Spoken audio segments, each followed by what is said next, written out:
Doğrusu komisyon dün kurulup ilk sonuçları açıklandıktan sonra akşam biraz da izledim kim ne diyor diye, ama çok geniş bir kesim daha çok teknik tartışıyordu. Nasıl toplanacak, nasıl karar alacak, yani biraz da usule ilişkin tartışıyordu. Asıl mesele de içerik bence. İçeriye ilişkin tartışmalar belki başlangıç olması aşamasıyla mı öyle azdı? Komisyon tam olarak neye karşılık geliyor? Sen ne düşünüyorsun bu konuda? Önemli bir adım olarak da değerlendiriliyor geniş bir kesim tarafından. Senin görüşlerinde. Şimdi abi haklısın. Usul çok tartışılması gereken yanlar içermiyor. Usulü açıdan iki temel mesele vardı ve bu özellikle Cumhuriyet Halk Partisi açısından önemliydi. Bu zaten Meclis Başkanı'nın daha sunduğu yani sonradan işte oy birliğiyle kabul edilen metnin içinde CHP'nin kaygılarını giderecek açıklıkta yer alıyordu o usulü ilke. O da kararların, yani nihai kararların 5'te 3 yani nitelikli çoğunlukla, salt çoğunluk değil de nitelikli çoğunlukla alınması. Bu Cumhuriyet Halk Partisi açısından önemliydi. Çünkü Cumhuriyet Halk Partisi komisyona katılmama baskısıyla karşı karşıyaydı.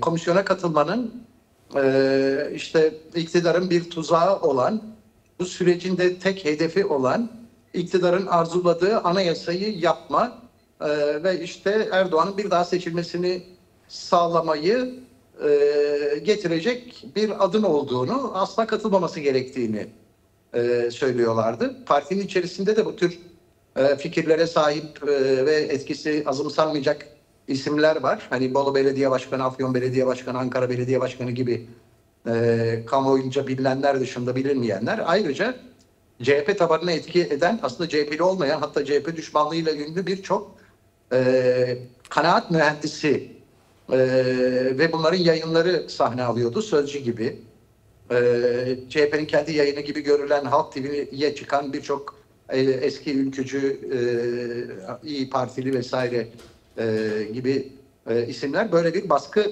üretiyorlardı. Bu çok kritik bir meseleydi ama Meclis Başkanı hem sunduğu teklifte bunu basit, açık ve tartışmasız bir şekilde yerleştirmişti, hem de yaptığı ilk konuşmada komisyonun hedefleri arasında anayasa yapmak, kapsamlı reform yapmak ya da her şeyi birden çözmek gibi şeylerin olmadığını yine açık ve anlaşılır biçimde ifade etti.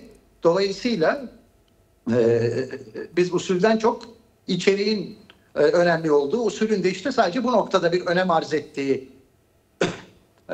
bir durumla karşı karşıyayız.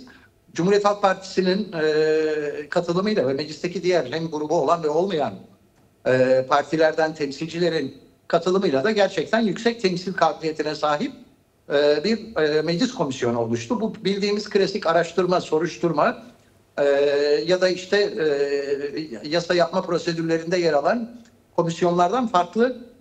Belki biz buna bir Kürt komisyonu ya da Kürt sorununa çözüm komisyonu ya da Barış ve Demokratik Toplum Komisyonu gibi Öcalan'ın çağrısına atfen isimlerle anabiliriz. Bu komisyonun işte anayasa yapmayacaksa, kapsamlı hukuk reformu gibi bir özel hedefi yoksa ya da her şeyi çözmek gibi bir hedefi yoksa ne hedefi var? Oradan istersen hemen aslında amacı açıklayarak devam edelim. İlk amacını belirlerken komisyon toplumsal bütünleşmenin güçlendirilmesi gibi bir kavrama yer veriyor ki bu oy birliğiyle komisyonda onaylanan taslaktaki amaç ifadesi. Bunu nasıl değerlendirmek lazım? Yani komisyonun bu misyonu üstlenebilmesi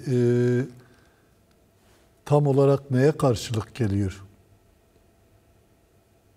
Şimdi aslında geçen sene 1 Ekim'de başlayan sürecin hangi aşamasında olduğumuz sorusunun cevabıyla beraber bu cevabı kolayca verebiliriz. İşte Bahçeli'nin peş peşe çağrıları ve o süreçte İmralı kapılarının açılması, tecridin kırılması birinci evre olarak yürümüştü.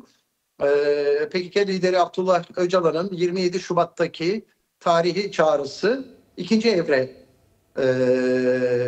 anlamına geliyordu. Evet. Bu çağrıya hitaben örgütün kongresini toplayıp fesih kararını alması ve 11 Temmuz'da silah imha sürecinin törenle başlatılması da üçüncü aşamaya geçmiş olduk. Bu arada bu üçlü ayrım aslında iktidarın bu konuda konuşma, tartışma, serbest hareket etme yetkisi verdiği belki de yegane isim olan Mehmet Metiner'in 11 Temmuz'daki törenden önce ifade ettiği bir dönemleştirmeydi. Ve onun bu dönemleştirmenin yer aldığı yazıda şimdi toplumsal entegrasyonun, toplumsal bütünleşmenin ve kamusal entegrasyonun sağlanabilmesi için gerekli altyapının hazırlanması bu evrenin temel görevidir diyordu. Biz bunu tabii Mehmet Metiner şahıs olarak değil, bu konuda konuşma yetkisi verilmiş bir kişi olarak iktidarın ne düşündüğünü anlayabileceğimiz bir fonksiyon görüyor. Bahçeli'nin çağrılarını biliyoruz komisyonun bir an önce toplanması için. Cumhuriyet Halk Partisi zaten ilk çözüm sürecinde de 2013-15 arasında mecliste konunun ele alınmasını isterdi. Dolayısıyla bu komisyon bu evrede belki işte Öcalan'ın çağrı ve diğer metinlerinde ve açıklamalarında yer alan devlet ve toplumla entegrasyon, bütünleşme olarak ifade edilen sürecin bir yankısını o toplumsal bütünleşme ifadesinde görmek mümkün. O zaman ne türden yasalara ihtiyaç var? Nasıl bir yasal altyapı? Çünkü parlamento komisyonu demek ki entegrasyon demişken onu da açmanı isteyeceğim. Çünkü entegrasyon kavramı geçince geniş bir kesim asimilasyonla da karıştırabiliyor ve dolayısıyla duyduğum için söylüyorum. Yani ya işte entegre olacağız yani gönüllü asimile mi olacağız gibi diyenler de var. Tam anlamıyla topluma anlatılmayan bir olgu sanırım. Eksik kalan bir olgu. Kürt hareketi özellikle demokratik entegrasyon kavramını kullanıyor. Bunu nasıl yorumlamak gerekir? Yani o entegrasyon derken tam olarak neye tekabül ediyor sence? Şimdi aslında hani Öcalan'ın kullandığı, sık kullandığı ve bütün açıklamalarının bir tür zeminini oluşturan bir kavram seti var. Bunlardan bir tanesi çatışma ve şiddet zemininden hukuk ve siyaset zeminine geçiş. Hukuk ve siyaset zemininin güçlendirilmesi, hukuk ve siyaset zemininde yapılması gereken şeyler. Bu şekilde ifade edilen bir boyut. İkincisi bu işte sözünü ettiğimiz ifade. Toplum ve devletle entegrasyon. Şimdi devletle entegrasyonu ve yine toplumsal entegrasyonu, asimilasyon, devletle entegrasyonu da bir tür teslimiyet, teslim oluş olarak yorumlama eğilimi yüksek. Doğru.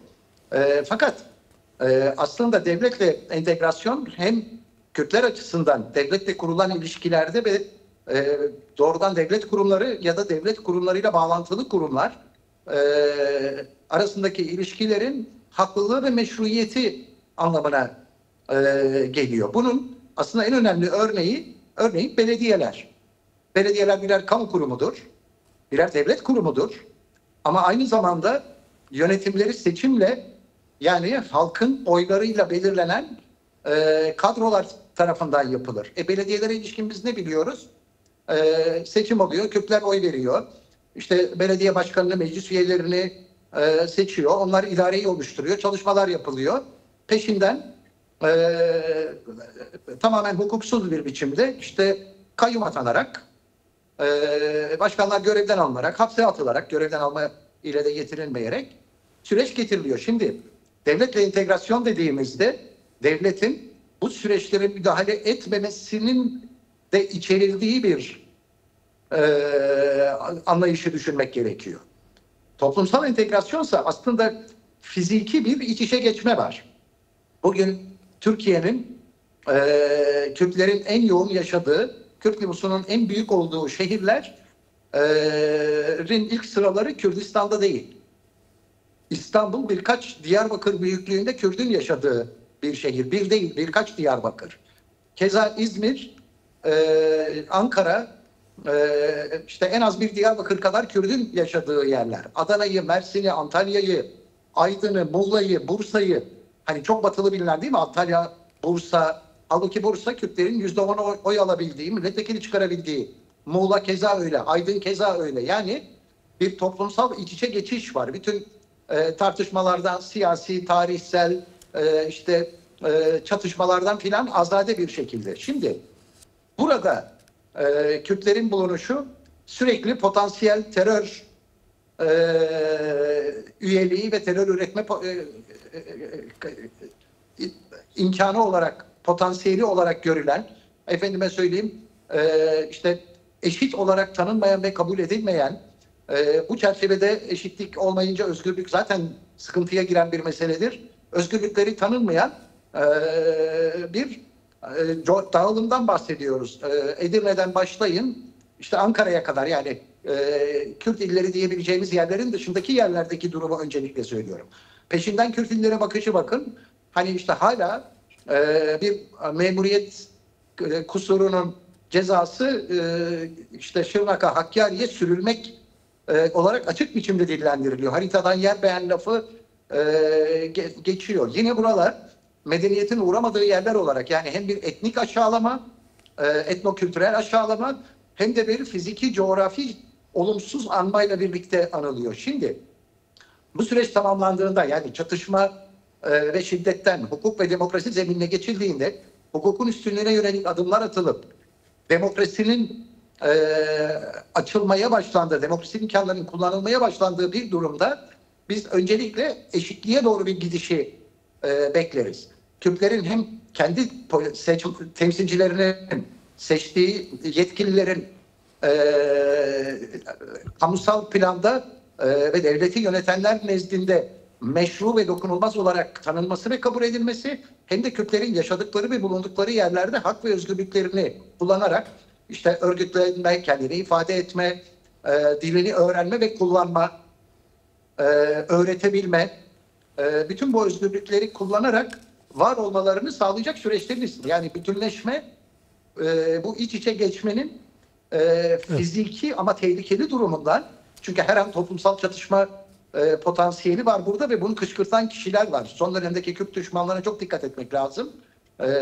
Olağanüstü bir propaganda yürütülüyor bu konuda. Sürece karşı olanların başını çektiği bir kesim bu. Bunların ortadan kalkması anlamına gelir. Bunun olmadığı durumda, yani çatışma ve şiddetin devam ettiği, bu türden bir işte bu komisyondaki çalışmalar dahil olmak üzere ortak çalışmaların yapılmadığı, mevcut halin devam ettiği durumda Kürtler eşit kabul edilmeyeceği, hak ve özgürlüklerini kullanamayacakları için dili kullanmayı bırakın, öğretme imkanına bile sahip kalamayacaklardır. Özellikle ben 50 yıldır İstanbul'da yaşayan bir Kürdüm. 75'i 76'ya bağlayan yılbaşı günü İstanbul'a ayak bastım ben. 50 yıldır buradayım. Ve bu 50 yıl boyunca benimle birlikte burada olan diğer işte komşu, akraba ve akraba olmayan artık aşiret dışı bölgelerden de gelen Kürtlere baktığımızda, birinci, çoğu zaman biraz daha dayanıklı yerlerde, ikinci, az daha dayanıklı yerlerde de üçüncü kuşakta dil örneğin kayboluyor. Peki neden? Ben ilk geldiğimde sokakta Kürtçe konuşmak tehlikeli olarak görülüyordu. Fizik olarak da tehlikeliydi. Her an birisi size ters bakabilir, laf söyleyebilir, hatta fiziki müdahalede bulunabilirdi ki ben bunlarla çok karşılaştım. Evet. Yani bu durum zaten mevcut durum. Bu durumu anormal gibi görmeyip de toplumsal bütünleşme ve integrasyon tarımları içerisinde ifade edilen, toplumsal ve devlet entegrasyon içerisinde ifade edilen eşitliği, özgürlüğü, adaleti elbette sınırlı bir demokrasi anlayışı, burjuva demokrasi anlayışı içinde olsa bile hedef olarak benimseyip bunun için mücadele etmenin asimilasyon getireceğini söylemek, piramidi tersine çevirmek demektir. Evet. Peki. Piramit zemini yerde olunca ayakta durur. Parmak ucundan durmaz. Bunu evet tartışmak gerekir, konuşmak gerekir ama hani nasıl diyelim, bir makul endişeler olabilirdi. Makul itirazları da tartışabilirdik. Bu gayrimakul bir eleştiri ve gayrimakul bir itirazdır. Peki, açman da iyi oldu. Ben de hiç araya girmedim. Çok net ifadelerle anlattın. Son olarak şunu sorayım. Komisyonla ilgili çokça tartışılan konulardan biri. Komisyon üyeleri arasında da bu konuda tartışmalar var. Bir netlik yok. Birileri işte sadece silah bırakmaya odaklanıyor. Birileri bu Kürt sorununu çözmedikçe, Kürt sorununu çözecek adımlar atılmadıkça olmaz diyor. Bir kısmı da demokrasi kavramı etrafında kümeliyor komisyonu. Aslında belki de bunların tamamıdır aynı zamanda da. Nasıl değerlendirmek gerekir bu tartışmaları? Komisyon tam olarak gerçekten nereye tekabül ediyor? Kürt sorunu bu sorunların tümünün anası. Ona uzak kalabilir mi? Silah bırakma zaten sonuç itibariyle bu sürecin bir parçası. Bunlar da demokrasi olmadan da olmaz. Hepsi iç içe geçmiş bir şey. Bu bir karmaşa mı yoksa çözülmesi gereken bir şey mi? Bir karmaşa değil ama bir zorluk anındayız. Bu doğru. Kritik zamanlar geçildi. İşte açıklamalar yapıldı, karşılıklı şeyler yapıldı. Örgüt fesih kararını aldı, silah bırakma prosedürünü başlattı. Bütün bu süreç içerisinde devletten gelmiş bir adım yok. Yakın zamana kadar adım diyebileceğimiz tek şey, tabii bu 30 yılı dolanların tahliyesi, işte örgüt üyesi olmamakla beraber örgüt adına eylemden mahkum edilen ve haksız bir biçimde uzun süredir cezaevinde tutulan az sayıda kişinin tahliyesi gibi meseleleri saymazsak, ki bunlar aslında mevcut hukukun gereği, bir açılım değil yani. Komisyon günü CHP'nin Adıyamanlı Belediye Başkanı'nın ev hapsi kararının kaldırılmasıyla göreve iade edilmesi. Pratik, güven ve umut verici bir jest niteliğindeydi. Onun dışında biz devletten bugüne kadar gerçek bir adım görmedik. Olumsuz adımları saymayalım. Bu komisyon bu manada ilk gerçek adım. Şimdi burada şöyle bir durum var. İktidara yönelik itiraz ve eleştirileri ve iktidarın bu işi yapamayacağı, çözemeyeceği, ki Cumhuriyet Halk Partisi diyor ki biz Kürt sorunu vardır diyoruz. Kürtler sorun kalmadı diyene kadar da sorun devam edecektir. Bunun çözmesi için de her şeye varız. Bu süreci de destekleriz. Böyle bir fikirle katılıyor ki bu gayet olumlanması gereken bir tutumdur. Diğer komisyon üyeleri de hani kategorik olarak karşı görünmeyenlerden oluşuyor. Ne işte DEVA ve Geleceğin oluşturduğu ortak grubun temsilcileri, ne Türkiye İşçi Partisi, ne de diğer Emek Partisi, bunların hani Kürt sorunun köklü çözümüne karşı olacağını düşünemeyiz. O zaman bu komisyon bence silah bırakma değil, silahsız bir ortamda bu ülkede nasıl bir hukuk gerektiği ve silah bırakmanın silahla bağlantılı bir şekilde suçlanmış, ceza görmüş ya da görebilecek olanların hak ve hukukuna dair bir yasal altyapı hazırlığına girişmesi gerekir. Yani devlet ve toplumla entegrasyon demekse, örneğin çok basit açık söyleyelim, hani Rütük denetimi altında da söyleyebileceğimiz sözler, örneğin örgüt üyesi olan, olduğu bilinen ya da bunu deklare etmiş zaten, Türkiye içinde ve dışında yaşayan ama silahlı hiçbir eyleme katılmamış, silahlı bir çatışma sürecinde hiç yer almamış kişilerin durumu ne olacak? Komisyon bunu bir kanuna bağlamak durumunda. Yine örgüt üyesi olup belki silah eğitimi alıp ama yine eyleme katılmamışlar ne olacak? Eylem süreçleri ne olacak? Bunun ters tarafı da var. Örneğin bu işte uzun bir geçmişi var bunun, değil mi? Çatışmalar var. Bütün bu süreçler içerisinde kanun dışına çıkarak iş yapmış devlet görevlileri ne olacak? Yani komisyon bir entegrasyon için gerekli olan... Aslında orada bir haksızlık da var. Devlet görevlilerine korkunç bir cezasızlık var. Yani o konuda hala devam eden bir tutum da var. Şimdi elbette komisyon aynı zamanda bu cezasızlık kültürünün bitirilmesi gereğine dair bir hazırlığı da içerecek. Zaten şu andaki hukuki sorunların bir kısmı terörle mücadele kanunu gibi hiçbir hukuk sisteminde yer almaması gereken bir garabetin anayasanın üstünde tutularak oluşturulduğu durum. Bu durumun tasfiyesi örneğin gerekecek. Bunun erken bir sonucu olarak örneğin bir aslında anayasa emri niteliğinde olan ve kanun gerektirmeyen umut hakkının, ama Türkiye'de kanun yazılsa bile uygulanmama riski var. O yüzden yazılı olmayan bir normu hiç talep edemeyiz. Örneğin umut hakkının hukukileştirilmesi, kanunlaştırılması ve kamuoyu nezdinde kabul edilebilir biçimde sisteme sokulması gerekir. Örneğin temsil hakkının zedelenmeyeceği bir şekilde bir hukuki çerçeve oluşturulması, yani kayyum ihtimalinin artık kalmamasını sağlayacak yasaların yapılması gerekir. Silah kullanma meselesi gerçekte bu komisyonun bekleyeceği ya da tartışacağı bir mesele değil. Onun yerine silahın olmadığı durumdaki ideale doğru giden hukukun üstünlüğü ve demokrasinin kullanılması için gerekli yasaların hazırlanması. Peki. Önemli olan budur. Komisyon bu eksende çalışmalı ve bunu Kürtlerin, yani DEM Parti'nin, parlamentodayız madem, iktidarla müzakere ve tartışmalardaki taleplerini ve pozisyonunu güçlendirecek biçimde hareket etmeliler. Yani DEM Parti iktidarın ortağı, kendilerini de onun karşıtı olarak konumladıkları anda DEM Parti'yi o komisyonda zayıflatabilirler. Ama Kürt seçmenin ve Kürt halkının tutumunun kendi aleyhlerine dönmesine yol açarlar. Dolayısıyla bu komisyon önce muhalefet için, sonra da iktidar için bir fırsat oluşturuyor. Bunu iyi kullanma imkanı da elbette üyelerin bizzat kendisine ve tabii ki iktidarı elde tutanlara bağlı.